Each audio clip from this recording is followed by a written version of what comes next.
Գյուրջան Կասկադ, հասանելի բնակարաններ 65 ամիս մարման ժամկետով։ Բայց ուզում եմ անկեղծ ասեմ, որ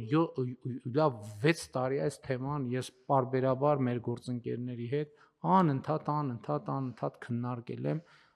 քննարկել եմ, sense նայել ենք ու ուրախ եմ, որ եկել այս կետին ենք հասել։ Բայց հիմա համայնքային ոստիկանության համար ատեստավորման կարգը նոր ենք մտցնում, հա, քանի որ նորա ձևավորվեց ծառայությունը։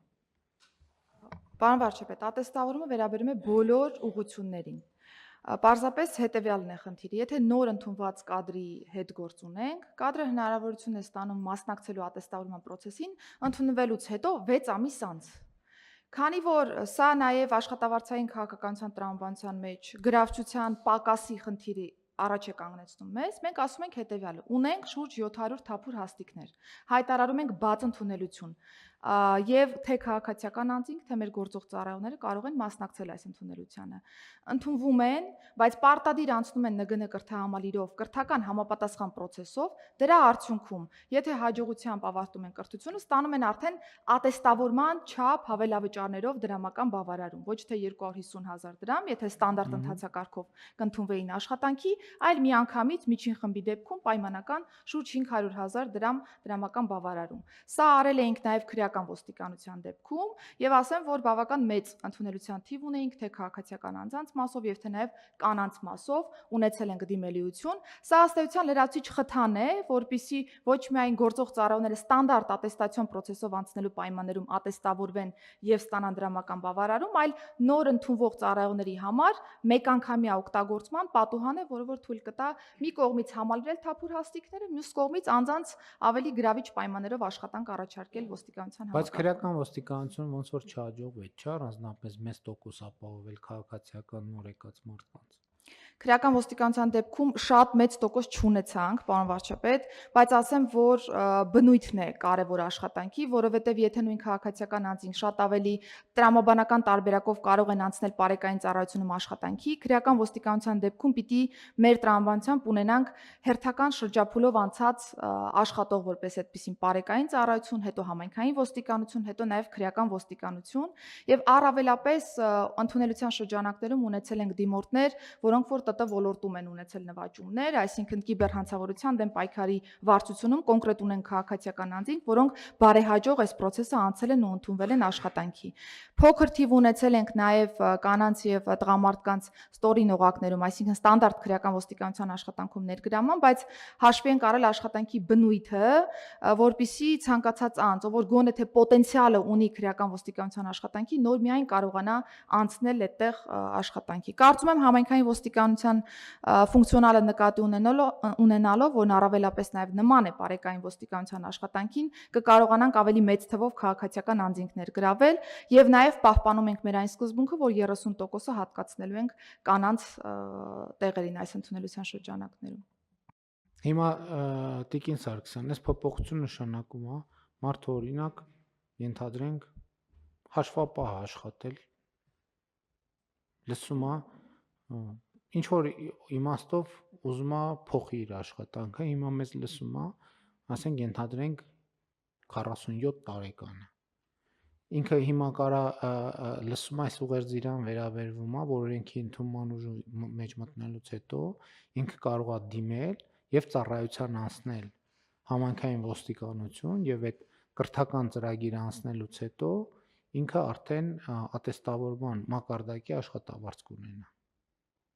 Այո, պարոն վարչապետ, տվյալ հաշվապահը ենթադրվում է, որ ունի նաև բարձրագույն կրթություն, բակալավրի որակավորում։ Բարձրագույն կրթությունը պարտադիր է, որտեղ պարեկայինում մենք պարտադիր չենք համարում։ Այո, բակալավրի որակավորում պիտի ունենա անձը, եթե տվյալ տարիքային խմբում է, ապա կարող է դիմել եւ ասեմ, որ հաշվի առնելով բարձրագույն կրթության բաղադրիչը միանգամից կստանա, եթե չունի այլ զինվորական կոչումներ նախկինում փորձառությունից,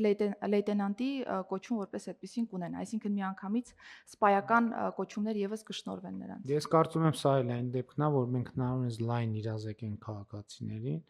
եւ մեր սիրելի քաղաքացիները, ովքեր այդքան էլ գոհ չեն համայնքային ոստիկանության աշխատանքից, նաեւ նրանք, ովքեր գոհ են, կարող են դիմել եւ համայնքային ոստիկանություն ծառայության մտնել, որպեսզի իրենցով բարելավեն համայնքային ոստիկանության եւ ընդհանրապես ոստիկանության աշխատանք։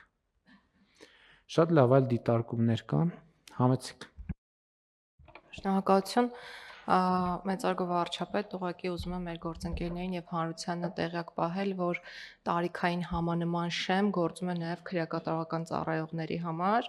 ու արդեն իսկ ունենք նախագիծ, որով որ այդ շեմը վերացնում ենք եւ շուտով կներկայացնենք կառավարության քննարկմանը, այսինքն քրեակատարական ծառայությունը եւս ազատականացնում ենք այն առումով, որ մեր քաղաքացիները անկախ տարիքից կարողանան դիմել եւ համալրել ծառայողների շարքերը։ Հիմա որ այդքան ասցիք, ուրեմն ավելի բաց եմ թեման։ 65 տարեկան մարդը կարա դիմի եւ ընդունվի աշխատանքի։ Պարոն վարչապետ, 65 տարին լրացած մարդը արդեն կենսաթոշակի տարիքի շղթայի մեջ է անցնում, այսինքն պիտի դրանից հետո անցնի կենսաթոշակի։ Բա մենք ռազմավարության մեջ ժողովրդագրության նաեւ ընդունել ենք, որ մենք ուզում ենք, որ նաեւ թոշակառուները ակտիվ աշխատանքի շուկայի մեջ ներգրավենք։ Չէ, հիմա այստեղ որոշակի առանձնահատկություններով է, բայց էլի ասենք օրինակ տեսական հնարավորություն չկա, որ 65 տարեկան մարդը եւ ֆիզիկական եւ մնացած տվյալներով կարա համապատասխանի։ Պարոն վարչապետ, վերին շեմի մասով եւս այս պայդրությամբ քննարկում ենք, ընդ որում գործող կառուցակարգերով, եթե գերատեսչության ղեկավարը հաշվի առնելով տվյալ անձի կարողությունները, կարող է որոշում կայացնել 1 կամ 2 տարով երկարաձգելու ծառայությունը տվյալ անձի, եթե նույնիսկ սահմանային տարիքը որպես այդպեսին լրացել է, բայց կարծում եմ այս մասով եւս արդեն հաշվի առնելով առանձնահատկությունները կարող ենք լուծումներ նախատեսել, որովհետեւ կարող են լինել այնպիսի ոլորտային ուղղություններ նույն ոստիկանությունում, որտեղ որ տարիքային այդ հատվածը եւս որևէ ինչ որ արտարոց նշանակություն ունենալ չի կարող։ Չէ, գիտեք ես ինչ նկատի ունեմ։ Մեստեղ խնդրեմը այն է, թե մենք ինչքանով ենք կարողանում անձի ֆունկցիոնալությունը օբյեկտիվ գնահատենք։ Եթե անձի ֆունկցիոնալությունը մենք կարողանում ենք օբյեկտիվ գնահատենք, օբյեկտիվ համակարգ ունենք, ընդհանրապես տարիքային շեմ դնելը մի քիչ տրամաբանական չի։ Որովհետև մարդը այդ ֆունկցիոնալությունը կարա կորցնի 57 տարեկանում, 38, 43, 65, 67, չեմ ուզում ավելի բարձր տարիք ասեմ։ Եվ այստեղ էլ է մենք ժողովրդագրության ռազմավարության մեջ ասում ենք, մեր ժողովրդագրական վիճակը հաշվի առնելով մենք պետք է բան անենք, մարդկանց ներգրավենք։ Հետո գալիս ենք ասում ենք համայնքային ոստիկանությունում այսքան թափուր տեղ ունենք, այնտեղ այնքան թափուր տեղ ունենք, այնտեղ այնքան թափուր տեղ ունենք, եւ մենք աշխատանքի եւ սոցիալական հարցերի նախարարությունում տենց նախագիծ ենք քննարկում, որ եթե թոշակառուները, այսինքն մեխանիզմներ կան, որ թոշակի տարիքի գտնվող մարդկանց անձանց ներգրավելով մենք փորձենք համակարգերը այնպես կառուցել, որպեսզի թոշակի հետաձգման մեխանիզմներ դնենք եւ այլն եւ այդպես շարունակ։ Այսինքն մենք ճկուն պետք է լինենք, եթե ճկուն չլինենք, անընդհատ գալիս ենք նույն բաների մեջ։ Այստեղ իմ հարցը էլի տեսեք, հիմա ես մտածում եմ, բայց ես համարձակությունից չի հերիքում, ասեմ, եկեք վերջ տենց անենք։ Որովհետեւ ես էլի հարց եմ, մենք անձի ֆունկցիոնալությունը կարողանալու ենք օբյեկտիվ գնահատենք։ Եվ արդյոք չի ստացվելու, որ դա էլ է խնդրեմ, որ մենք պոտենցիալ ունեցող թոշակ տարիքով ֆունկցիոնալություն ունեցող մարդուն չգնահատենք, չներգրավենք, բայց ուրիշ ռիսկ էլ կա, որ ֆունկցիոնալություն չունեցող մարդուն անընդհատ պահենք եւ դրա արդյունքում մեր ծառայությունների մեջ ճեղքեր առաջանան։ Այսինքն համենա ու ես առաջարկում եմ մենք այս թեմայի մասին էլի երկար մտածենք, հասկանանք, բայց իրոք դա ըտեղից բխում է։ Հիմա պարոն Մկրտչյանին հնարավորություն տանք, որովհետև ժողովրդագրության ռազմավարության հետ ես հիշում եմ, սա կարմիր թելով այս միտքը անցնում էր, որ մենք պետքա այդ պոտենցիալ օգտագործելու մեխանիզմներ ներդնենք։ Մեծարգո վարչապետ, ճիշտ եք, ժողովրդագրության հիմնասյուներից մեկը հենց ակտիվ ծերության ծրագրեր իրականացնելն է, որովհետև հաշվի առնելով մեր բնակչության կառուցվածքը եւ առաջիկայում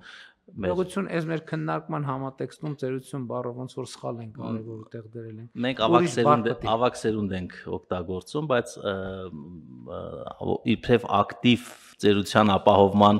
տրամաբանությամբ, բայց ասեմ, որ նույն ժողովրդագրության ռազմավարությունից բխելով մենք մինչև ժողովրդագրության ռազմավարության հաստատումը մենք աշխատանքային օրենսգրքում փոփոխություն իրականացրեցինք մասնավորի համար եւ ասացինք, որ կենսաթոշակային տարիքի հիմքով այլևս իրավունք չունի գործատուն մարդուն աշխատանքից ազատել։ Աշխատանքային պայմանագրով, եթե նույն 65+-ի 65+ տարիքի գտնվող մեր հայրենակիցները իրենց աշխատանքային պարտականությունները կարողանում են հավուր պատշաճ իրականացնել եւ գործատուն դա գնահատում է, այսինքն ֆունկցիոնալությունը, ապա ինքը չի կարող ուղղակի տարիքի հիմքով աշխատանքից ազատել։ Նաև մենք ունեցել ենք քննարկում, ունենք նաև հանձնարարական ուսումնասիրելու, նաև քաղցարարության ոլորտում նմանատիպ կարգավորում առաջարկելու, արդեն մենք ունենք որոշակի նախագիծ, դա առաջիկայում կքննարկենք գործընկերների հետ։ Բայց իսկապես այդ այն ժամանակ էլի տենց կարող էլի մտածել եմ, բայց չեմ բարձրաձայնել դրա մասին, որովհետև ակտիվ ծերացում այդ արտահայտությունը հիմա կոնկրետ մեր այս քննարկման մեջ չի տեղավորվում։ Գուցե իմաստ ունի այդ բառը փոխարինել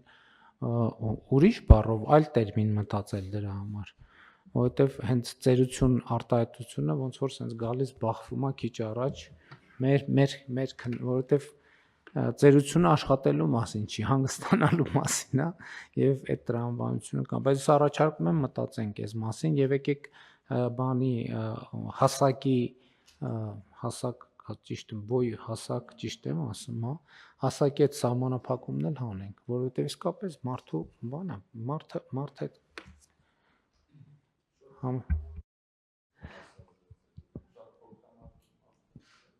չաղը ոնց է վնասազերծելու։ Հա? Ոնց է վազելու բանի հանցագործի հետևից։ Ոնց է թող մեկը բացատրի, ես ուղղակի չեմ ուզում էլի բան անեմ, մեկ ասենք տենց հիմա բոլոր փաստաթղթերով կա, որ իրանք բանի ֆիզիկական պատրաստության բաները անցել են, հա եկեք հիմա բոլորով վեր կենանք գնանք զինված ուժեր, գնանք ոստիկանություն, գնանք քրեակատարողական ծառայություն, էլ որտեղ կա, գնանք տենանք քանի տոկոսի մասին թղթի գրածն է համապատասխանում իրականությանը։ Եվ խնդիրը էդ է, եւ բանը բոյով ըլնել դեռ չի նշանակում, որ բան ըլնել, այդքան ճարպկություն ունենալ, որ բան անել։ Այդ ամեն ինչը իրականացնել, էլ չեմ ասում, որ մարդը բնական այդ իր բոյն է։ Հիմա այդ է։ Նկատի ունեմ, երբ որ մենք իրան ասում ենք հասակը չի համապատասխանում, այդտեղ body shaming-ի էլեմենտ կա, բայց երբ որ ասում ենք, գիտեք, ինձ զինվորական ծառայության մեջ եք պետքա քաշի ստանդարտի մեջ լինեք եւ ֆիզիկական պատրաստության ստանդարտի մեջ լինեք, այդտեղ body shaming-ի ոչ մի բան չկա, ոչ մի էլեմենտ չկա։ Մեր պահանջն է, հիմա ուզում եք, շատ լավ, չեք ուզում, ոչ մեկ չի ասում, ուրեմն գնացեք ուրիշ կյանքով ապրեք, որը ձեզ ավելի հարմար է։ Սրա մասին է խոսքը։